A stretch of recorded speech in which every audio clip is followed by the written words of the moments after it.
Good morning, guys. Luke here. In today's podcast, we are talking about a brand new change that's just arrived with iOS 17.2 Beta 4. This is a really welcome change. I have been waiting so long for this to happen. It is finally here. I'll talk to you about it. We've also got some really cool new smart devices from Ikea.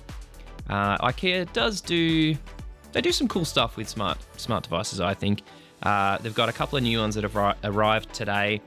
They're quite cheap, but they're actually really, really smart. So we'll talk to you about those in detail. There's a rumor at the moment from Nothing Phone. I'm going to talk to you about that one. I don't know if it's true. Hard to say. If it is true, that's awesome.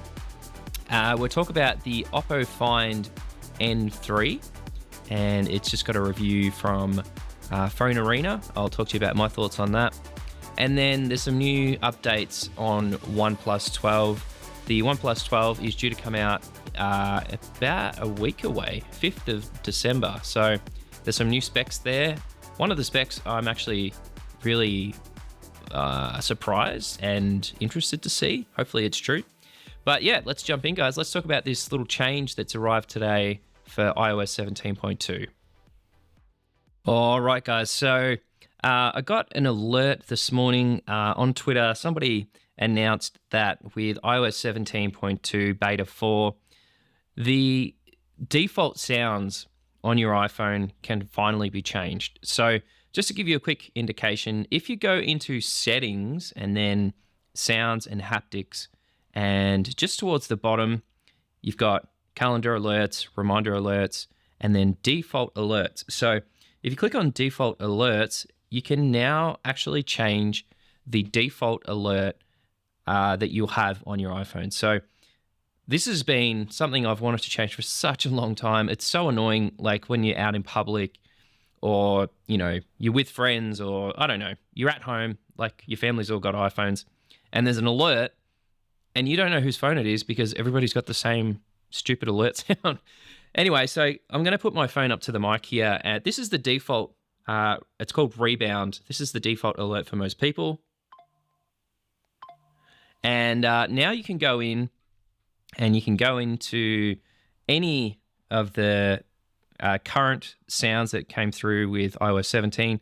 Plus, you also have the classic ones. I think this is the original classic. Nope, that's not it. What's the original one? Anyway, you know the one I'm talking about. You probably heard it a million times. But we've got some new ones. So I've got Antic, Cheers, Chord, Droplet, Hands Off, Milestone, Note, Passage, Portal, Rattle, Slide, and Welcome. So I'm going to put mine on Slide. The other cool thing is you do have some options with the haptics. So in this same menu at the very top, you can click on haptics. You can go synchronized so that it's synchronized to the actual sound. You have accent, alert, heartbeat, quick, rapid, SOS, staccato, and symphony. Or you can create your own custom vibration, which I think is really, really cool. So thank goodness that's there. Oh, sorry. And also you can go to the tone store and you can pick a stone. You can pick a tone to purchase. So let's go in there. So I've got Ed Sheeran. What else we got? Got some Star Wars stuff. T-Rex from Jurassic Park. R2-D2. Jim Carrey. Yoda. Yeah, there's heaps of stuff in here. Van Halen. AC/DC. Pharrell Williams. Miley Cyrus. Yeah, so literally thousands that you can pick from there. But yeah, I thought you guys might be interested in hearing about that. It's just one of those things that like you've had on Android for forever. It's like, why does iOS take so long to get these little things like that? So I'm pretty happy about that. Let's jump in. I want to talk to you about some new smart devices that Ikea has just dropped. They're very cheap, but I can see them being very useful. So yeah, let's quickly chat about those as well. All right, guys, so there is 3 brand new devices from Ikea. These little devices are part of the Zigbee sensor range. They're all very cheap, all about $10 each, maybe a little bit less. And we've got the parasol, which is a door and window sensor. We have the Velhorn, which is a motion sensor. And then we have the bad ring, which is a water leakage sensor. So the parasol, essentially looking at the images provided, you put one side like on the internal side of your window, and then the other side will go actually on the window itself. And as if for example, somebody lifted the window up, you would get an alert that that window has been moved. Obviously in an effort to try and stop people, opening your windows or trying to break in or anything like that. That's kind of what that one's for. I can definitely see a use for that. It's very cheap and looks like it uses batteries. It doesn't actually say in this article if it uses batteries, but I'm going to assume that it does. Then we have the Velhorn motion sensor. This is probably the one I would pick up. It works both indoors and outdoors. It is IP44 splash protected. It's IP44 splash resistant, and it activates lights or other automations when somebody moves past it. It's powered by 3 AAA batteries, and you can pair it to control up to 10 Ikea smart bulbs out of the box. This is probably the one I think I would use. So for me personally, when I come in the driveway at night, if I walk past a sensor like this, what I would love for this sensor to do for my home is to turn on, say, like the outside light so that I can see where my keys are, and then turn on maybe 1 or 2 lights on the inside, so the living area or the hallway. And I think that this is a really great way to do that. Very inexpensive. You don't need to get an electrician out to cable it in or anything like that. You just put the batteries in there, connect it up to the Ikea Smart Hub.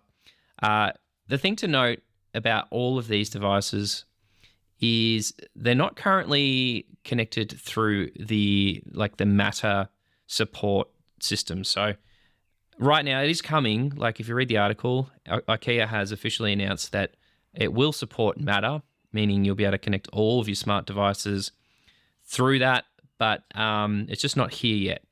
The good thing is if you happen to have anything from, say, Google or Amazon, you can still integrate that with the Ikea app, which is great. So yeah, I can definitely see that this is going to be a very popular range of devices. The last one is a water sensor. So it's called the Bad Ring, and you essentially sit it like underneath your washing machine or in your laundry.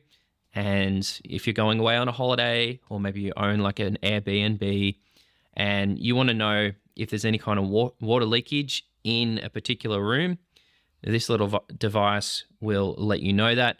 I can see it being a real lifesaver for a lot of people that, maybe have an older home or they've had issues with water leakages in the past, and they want a bit of peace of mind that if there is some sort of water leakage, they're going to get an alert on their phone to say, hey, while you're away on holidays, your laundry's leaking, but, it's just so you can get somebody there to have a look at it and fix it for you. So, yeah, all 3 devices are under $10. And, yeah, I can see it being a really popular range of devices. I'm probably, like I mentioned, more inclined to pick up that motion sensor just because I can see a personal use for it. But when do these come out? It doesn't say. Okay, so availability in the US is January 2024. And I would say typically Australia and other regions get them a little bit later than that. So more than likely, I'd say maybe Feb or March in Australia, hopefully, all going well. But we'll just have to wait and see. All right, guys, let's talk about a quick leak or a quick rumor that's just surfaced from Nothing Phone. I hope it's true. I'd love to see this particular device arrive. So yeah, let's jump in. We'll have a quick chat about that. Okay, guys, so I was scrolling on Twitter a little bit earlier this morning, and there was a tweet that just said there is currently a bit of a rumor that there's a brand new phone coming from Nothing. It's not the Nothing Phone 3, and it's suspected that it's actually the Nothing Phone 2A. So basically a mid-range version of the device that came out earlier this year. There's not a lot to go off here. Here's what they do think they know at the moment. It has a 6.7-inch AMOLED screen. It has a central-aligned hole-punch display, and the back of the device does have the glyph interface, but really hard to tell from this image. It's quite blurry and doesn't really show us much. It does look like it has less like LED sections that light up. So here's what I'm guessing. We'll probably see a lower spec actual chip in the device and maybe a single camera. It's hard to say. Because the current device has the Snapdragon Gen 2, what is it? Is it Gen 2 or Gen 1? I can't remember. I think it might be Gen 1 actually. Typically what they will do is sort of just kind of simplify things a little bit. So a slightly less powerful chip, a slightly less powerful camera. But the thing is, nothing phones are so close to stock Android, even with specs like that. It'll still be a highly capable device.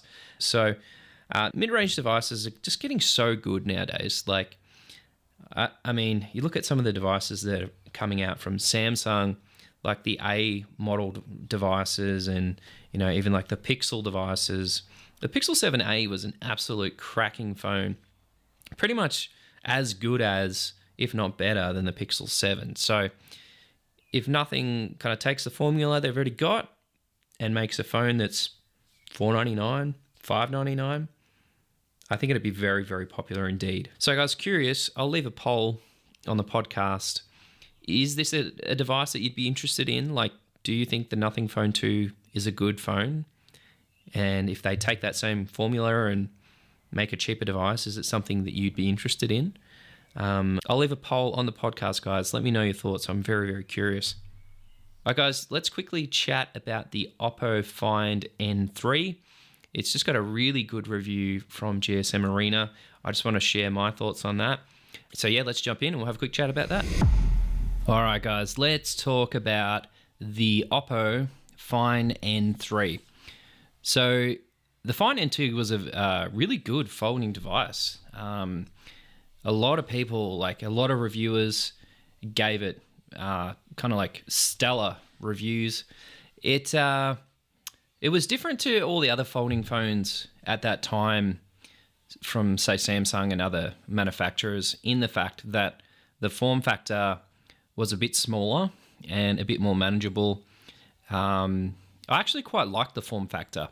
It has changed. With the Find N3, it's a much bigger device this time around, and the ratio, if you're looking at it while it's closed, is very similar to your typical smartphone. So I think that's probably why I really like the Find N3, which, if you're not familiar, is basically the OnePlus Open, just rebranded for different parts of the world. I just really like the form factor of this particular device. It looks like a smartphone from the outside, and if you're out in public, no one's really going to know that you've got this big folding phone, because, yeah, basically to look at it, very much looks like a standard smartphone. So let's talk about the actual device itself. So in terms of specs, it's exactly the same as what you're getting from the OnePlus Open. It has a Hasselblad triple camera setup. It's got a 67 watt fast charger. It's got 512 gigabytes of storage, and it comes with the Snapdragon Gen 2. In the box, you do get a charger and a cable, and you also get a case, which is nice. Really, the only thing that's different from the OnePlus Open is the actual colors that you can get this in. So OnePlus Open comes in 2 color variations. So it's got the black pleather, which looks like leather, but it's just plastic. And then there's also that kind of like frosted green color.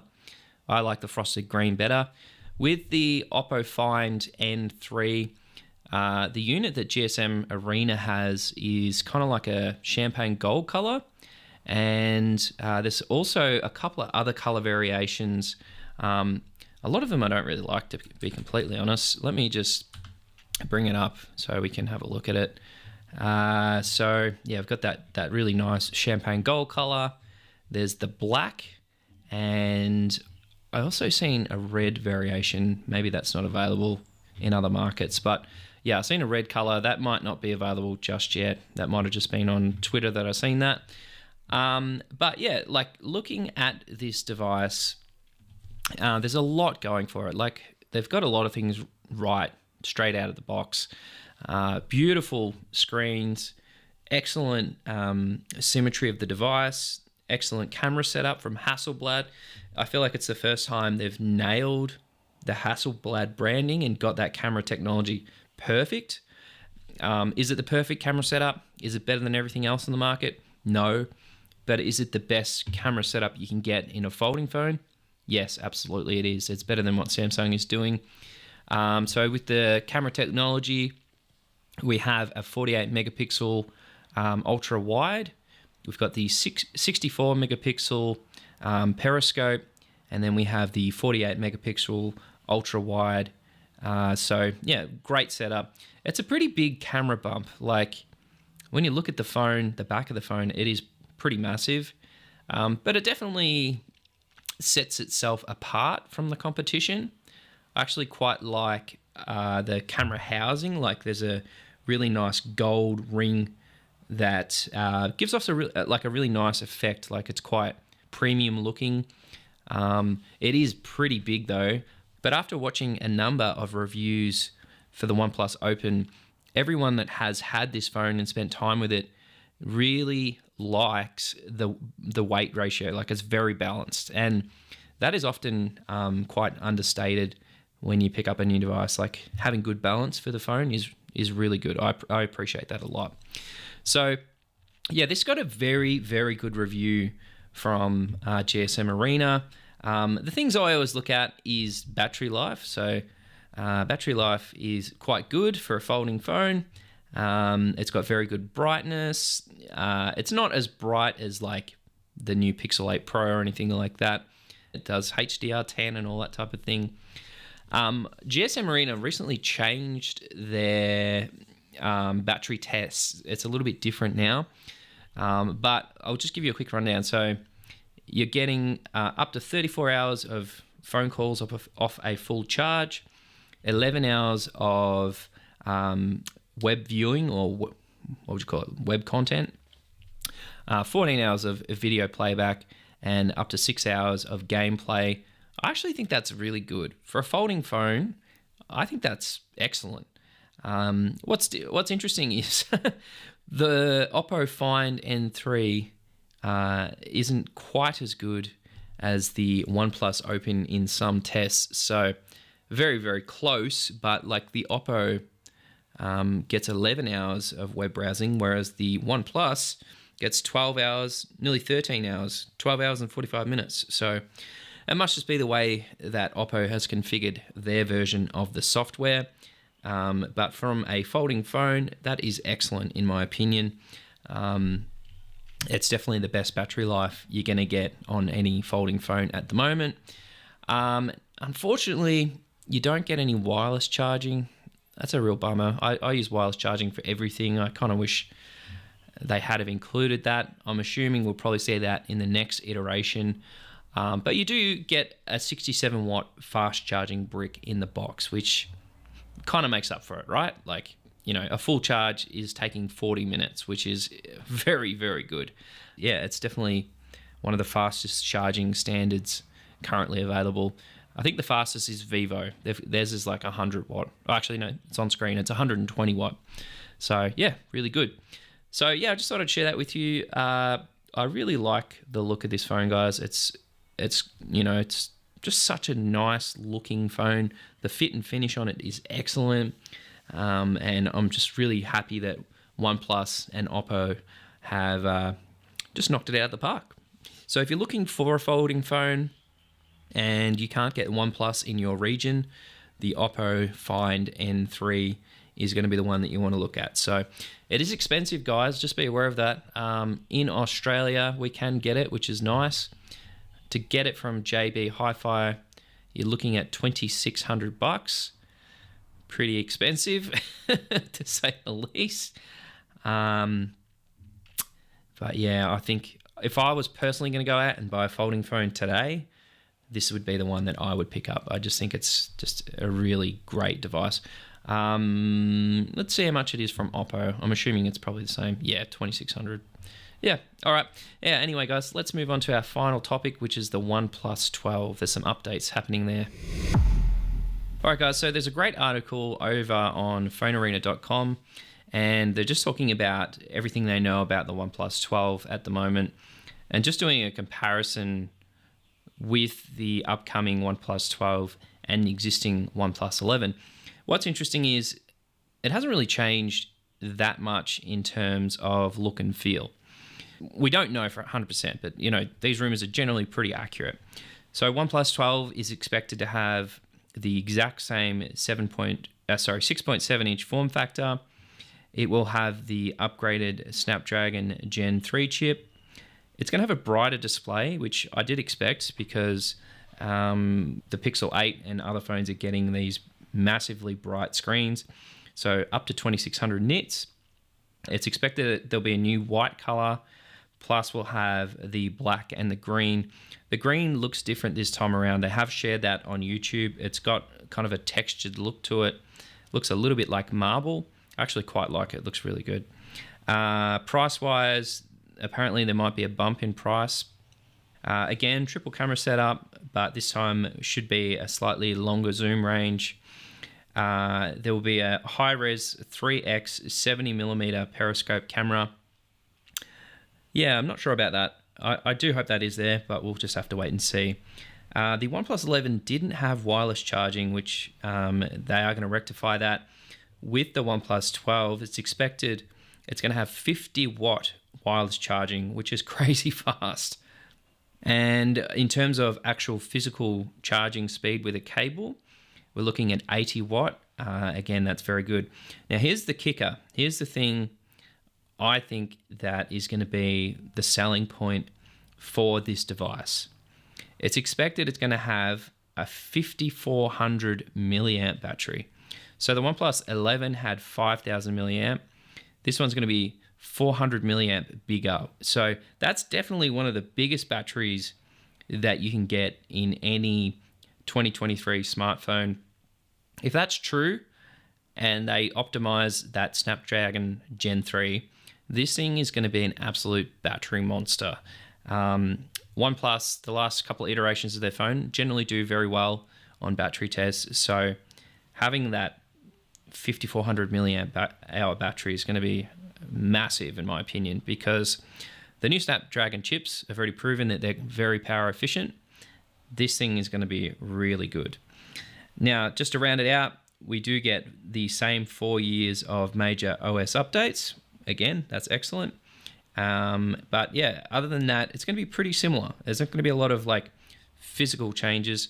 I did mention yesterday, it is rumored that, well, actually it's not rumored, they show in the video that the alert slider has moved to the other side. So I don't think that's a massive win or loss either way. It's probably just better for ergonomics. So lots of good changes happening. I'll keep doing some more updates as we get more information about it, but definitely shaping up to be one of the best phones of the year.